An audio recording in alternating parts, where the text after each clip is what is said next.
Good news, Filipino senior citizen dahil gagawin ng 1 million pesos ang ibibigay para sa mga centenarian na mga Filipino senior citizen dito sa Pilipinas maging sa abroad. Yan ang ating tatalakayin sa video na ito. Hold up.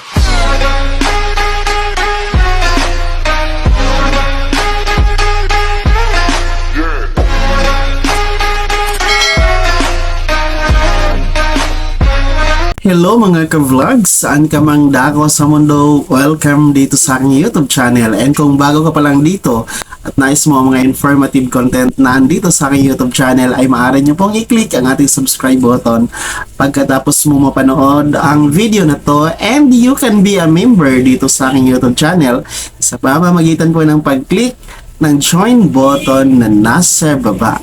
And kung napanood nyo po ang last video ko mga ka-vlogs, dahil atin po tinalakay doon ang centenarian cash gift na nagkakahalaga ng 100,000 pesos para sa mga merong or umabot sa 100 years old, and 10,000 pesos naman po para sa mga 80 years old, and 20,000 pesos para sa mga 90 years old. So ngayon meron pong nakabinbin na panukala or bill sa House of Representative, no?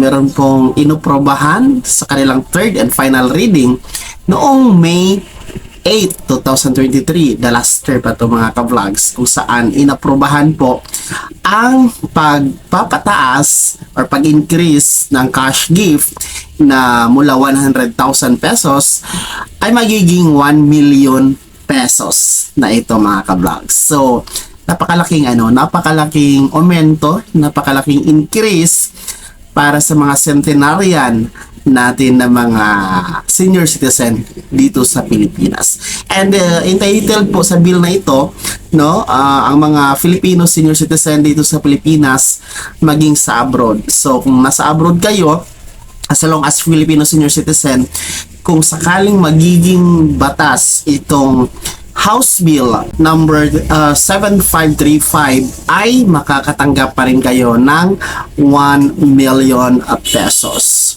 So nakaka-overwhelm lang din po mga ka-vlogs dahil ang ating House of Representative ay todo suporta sa bill na ito, itong House Bill number 7535, dahil po umabot sa 257 votes, no, ang bumoto para po ma-approve itong House Bill 7535 na nag-i-increase sa centenarian cash gift from 100,000 to 1 million pesos. So kinakailangan lamang po no na sa bill na to, itong House Bill 7535, na ang Filipino centenarian or Filipino senior citizen ay dapat umabot sa 101 years old.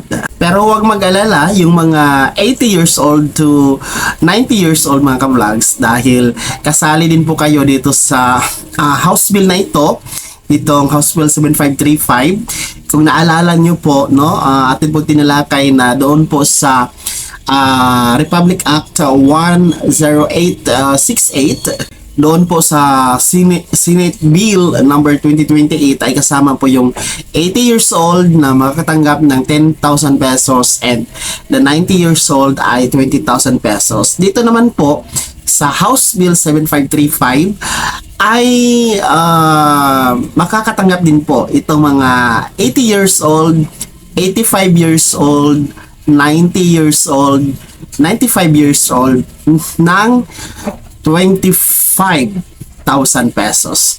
So, lahat po sila, no, from 80 years old to 101 years old ay lahat po makakatanggap ng felicitation letter from the President of the Republic of the Philippines mga ka-vlogs. So, mas maganda po itong House Bill 7535. Of course, magiging instant millionaire ang senior citizen na aabot nga po sa 101 years old.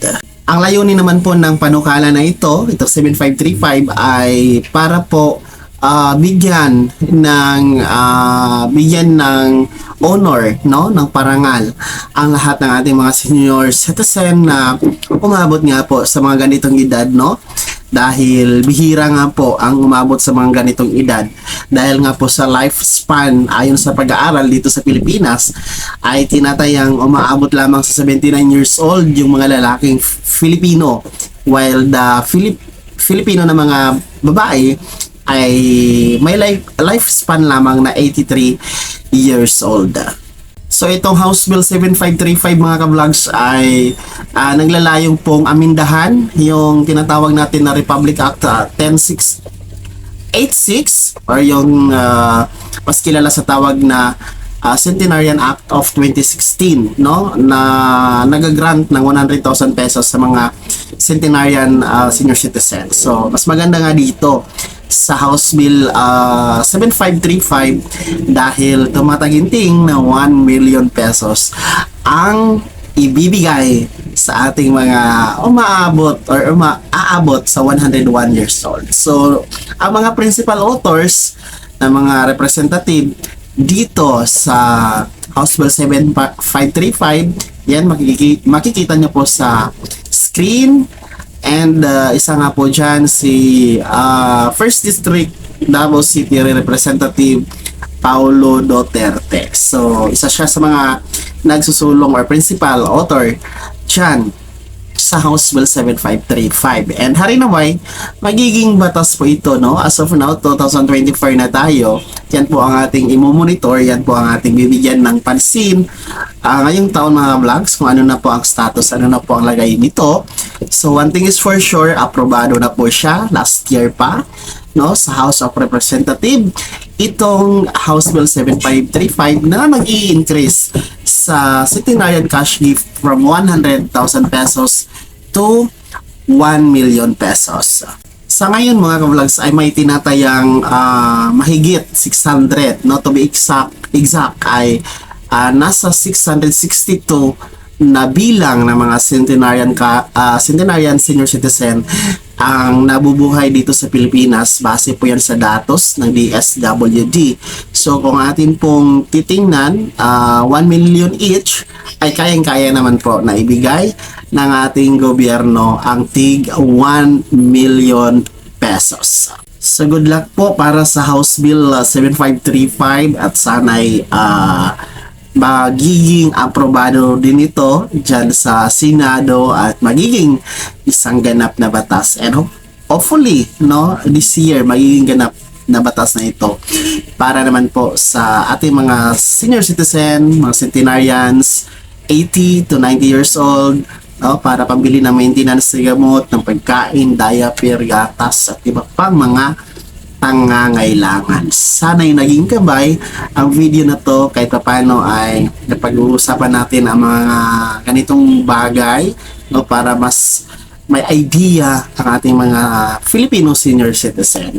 Kung hindi ka pa nakasubscribe dito sa aking YouTube channel ay maaari niyo pong i-click ang ating subscribe button na nasa baba, and huwag niyong kaligtaan na i-turn on ang notification bell, ilagay sa all para updated ka sa mga bagong videos na i-upload ko. And maaari mo ding i-like ang video na to. Kung meron ka pang mga katanungan ay maaari mo i-komento sa comment section na nasa baba. And you can follow me sa aking official Facebook page na nasa screen nyo. Muli po, ito si Daniel Timpawa na nagsasabing kung tunay kang kaibigan, please, pautang naman dyan. Bye-bye!